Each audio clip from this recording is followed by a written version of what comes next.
Saint Évangile, paix à tous. Lecture du très Saint Évangile selon Saint Matthieu. Gloire à toi, Seigneur, gloire à toi. Soyons attentifs. Après le départ des mages, Jésus étant né à Bethléem de Judée au temps du roi Hérode, voici que des mages venus d'Orient se présentèrent à Jérusalem en disant : Où est le roi des Juifs qui vient de naître ? Car nous avons vu son étoile en Orient et nous sommes venus nous prosterner devant lui. Le roi Hérode, l'ayant appris, fut troublé et tout Jérusalem avec lui. Il assembla tous les grands prêtres et les scribes du peuple et s'enquit auprès d'eux du lieu où devait naître le Christ. Ils lui dirent : à Bethléem de Judée, car voici ce que le prophète a écrit. Et toi, Bethléem, pays de Juda, tu n'es certes pas le moindre parmi les clans de Juda, car de toi sortira un chef qui sera le pasteur de mon peuple Israël. Hérode alors appela les mages en secret et se fit préciser par eux la date de l'apparition de l'étoile. Puis il les dirigea sur Bethléem en disant : allez prendre des informations précises sur cet enfant, et quand vous l'aurez trouvé, faites-le-moi savoir, afin que j'aille moi aussi me prosterner devant lui. Sur ces paroles du roi, ils se mirent en chemin.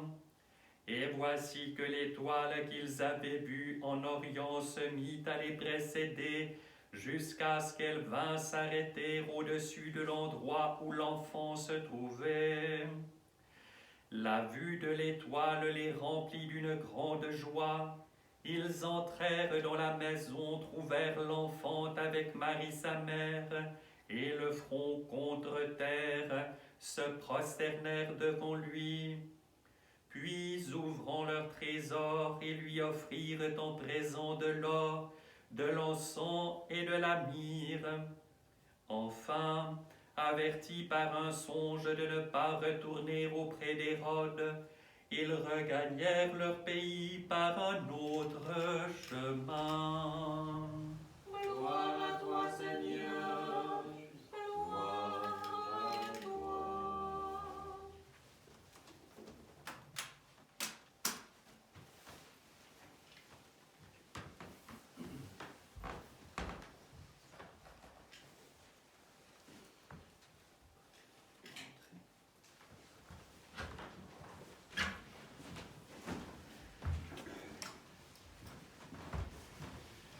Au nom du Père et du Fils et du Saint-Esprit, ainsi soit-il. Chers frères et sœurs, Christ est né. C'est une acclamation véritablement qui sort du cœur et qui nous réjouit tous. C'est un début d'année tout à fait particulier que nous vivons, vous en conviendrez. Mais cela n'a au fond aucune espèce d'importance, parce que nous savons que ce qui est du ciel est le plus important et donne sens à tout ce qui peut se passer dans notre existence.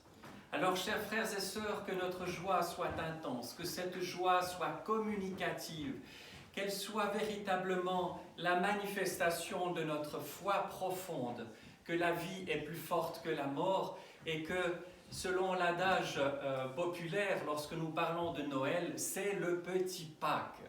Alors recevez de la part de tout le monastère nos vœux les plus sincères, les plus joyeux, les plus fervents, que sais-je, que pourrais-je dire encore, pour que cette fête de Noël soit grande et magnifique. Nous venons d'entendre, pour les gens qui viennent peut-être, qui sont moins familiarisés avec l'office de l'Église, cet aspect d'un des mystères de Noël qui est l'adoration des mages. Il faut savoir que la célébration de Noël, comme celle de la Théophanie et des toutes grandes fêtes, vit dans la tradition de l'Église quelque chose de tout à fait unique. Il y a une véritable dilatation du temps. Nous savons, les journées, les jours ont 24 heures, mais dans la réalité liturgique, c'est comme une sorte de densification des choses. Nous avons célébré déjà les premiers offices de Noël hier, et il y a les premières vêpres qu'on célèbre le matin, suivies de la liturgie de Saint-Basile, puis le soir, et j'en passe, etc. Et la vigile commençant par les complis, ensuite les matines, etc. Jusqu'à la deuxième, si vous voulez, liturgie de Noël, qui est celle que nous célébrons maintenant. Il y aura les deuxièmes vêpres ce soir. Donc nous voyons quelque chose d'extraordinaire, c'est que Dieu est au-delà du temps et il n'est pas tenu par les contingences du temps, et c'est ce que l'action liturgique présente aujourd'hui. Donc le chant des anges, la gloire céleste, les bergers, tous ces récits-là sont lus dans les offices qui précèdent et la liturgie précédente. Donc nous voyons, et le temps, souvent le mode d'aujourd'hui, pendant l'Avent, les gens achètent, font des fêtes, etc. Au lieu de se préparer à la fête, on est à Noël, on range tout et c'est fini. Ah non, on commence maintenant la fête, on l'a préparée jusqu'à maintenant, voilà, c'est le sens du jeûne de Noël, et ensuite nous allons fêter jusqu'à la clôture de cette fête. C'est une période longue et nous préparer à la théophanie, au baptême du Christ. Et comme il est d'usage le jour de Noël, je vais vous donner simplement lecture du message de Noël de notre Saint Patriarche et de notre évêque diocésain. Message de Noël de sa sainteté Cyril, patriarche de Moscou et de toutes les Russies, aux évêques, prêtres, diacres, moines et à tous les fidèles enfants de l'Église orthodoxe russe. À tous, je souhaite une bonne fête de la Nativité du Christ. La création tout entière exulte en cette nuit lumineuse, car le Seigneur est proche. Il arrive maintenant le salut du monde, l'attente des nations. Là, c'est le canon des complis de l'avant-fête de la Nativité du Christ. Pendant des siècles, les hommes ont attendu la venue du Sauveur. Chassés du paradis, ils avaient perdu leur lien avec le Créateur. Ils avaient oublié la joie de ressentir quotidiennement la présence divine, d'entendre sa voix toute proche, de s'adresser à lui et d'entendre immédiatement sa réponse. La joie de se savoir en sécurité, car le Seigneur est là, tout près de toi. C'est précisément cette sensation de sécurité, de protection et de tranquillité qui manque tant aujourd'hui. Alors qu'un fléau ravageur continue de modifier le quotidien, alors qu'il est difficile de prévoir et de faire des projets, alors que l'incertitude du lendemain provoque une tension constante et inquiète. Cependant, dans ces circonstances difficiles, nous avons particulièrement ressenti la fragilité de l'existence humaine. Nous avons pris conscience que chaque jour nouveau est un don de Dieu inappréciable. Nous avons compris le poids de la solitude et l'importance de pouvoir échanger régulièrement avec nos parents et avec nos proches. Contemplant aujourd'hui l'enfant Jésus couché dans la crèche, entouré de sa mère toute pure et de saint Joseph, nous comprenons que seul l'amour de Dieu et des hommes est capable de nous affermir dans les épreuves, de chasser la peur de nos cœurs, de donner la force de bonnes œuvres. La très sainte Mère de Dieu se trouva aussi en difficulté à l'un des moments les plus importants de sa vie. Dans une ville étrangère, dans un lieu désert, dans une grotte destinée au bétail. Cependant, l'humble crèche lui sembla le plus charmant des palais. C'est le trop-père de l'avant-fête qui le dit. Car son cœur était empli d'amour pour son Fils et son Dieu. Cet amour transformait tout autour d'elle. Et la Sainte Vierge ne remarquait ni l'incommodité, ni la grande pauvreté de la crèche.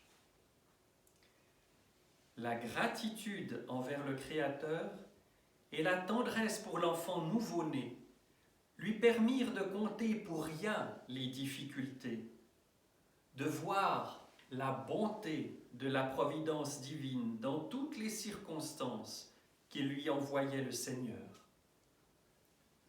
Quelle différence avec notre perception des épreuves que Dieu nous envoie. Pendant le confinement, beaucoup percevaient leur propre maison comme une prison, sombraient dans la tristesse et broyaient du noir. Nous représentons aujourd'hui en pensée la crèche du Sauveur, auprès de laquelle le Créateur se tient avec toute la création, les hommes, les bêtes, les anges, serviteurs de la divine source de clarté, c'est le canon selon le ton 5 du lundi matin. Sentons l'amour de Dieu nous entourer, unis autour du Christ. Secouons de nos âmes les chaînes de la crainte et de la méfiance, de l'inquiétude et du désespoir. Entendons la voix du Fils de Dieu venu sur la terre pécheresse, appeler à lui tous ceux qui sont fatigués et chargés, leur promettant le repos. Il vient et nous apprend à vivre de façon à ce que la béatitude paradisiaque perdue redevienne réalité, et même plus, pour que l'homme puisse ineffablement et mystérieusement s'unir au Seigneur. Un des stichères de la fête dit « Le roi des cieux parut sur la terre, a déjà tout fait pour notre salut. Il ne reste qu'à accueillir son amour, à y répondre par nos actes, en vivant selon les commandements, en étant miséricordieux, en étant ferme dans la foi, en ayant le désir d'être avec Dieu, en étant prêt non seulement à recevoir des grâces abondantes de ses mains paternelles, mais aussi à surmonter les difficultés, espérant fermement en lui et lui faisant confiance. Bien-aimés, je vous souhaite encore et encore une bonne fête de la Nativité du Christ. Personne n'est tenu à l'écart de cette allégresse, témoigne saint Léon le Grand, car le même motif de joie est commun à tous. Que le saint exulte, car il approche du triomphe, que le pécheur se réjouisse, car il est invité au pardon. C'est toujours saint Léon qui parle. Que le Seigneur vous envoie à tous la santé de l'âme et du corps, qu'il vous accorde la joie inépuisable et la vigueur de l'esprit, qu'il vous donne la force d'accomplir vos travaux et de continuer à avancer sur le chemin du salut. Amen. Et je vous donne maintenant lecture du message de Noël de son éminence Monseigneur Antoine, métropolite de Chersonèse et d'Europe occidentale, exarque patriarcal en Europe occidentale. Chers confrères archipasteurs, presbytres et diacres, moines et moniales, frères et sœurs, bien-aimés dans le Seigneur, je vous adresse à tous mes félicitations les plus cordiales à l'occasion de la grande et salutaire fête de la Nativité du Christ.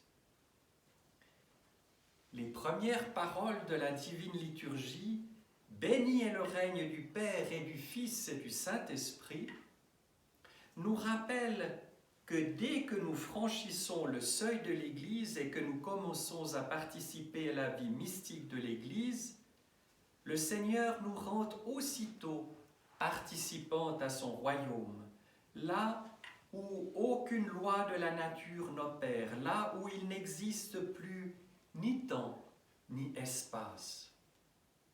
Par la force du Saint-Esprit, le Sauveur fait que nous tous, qui participons à la Sainte Eucharistie, outrepassons les limites des siècles.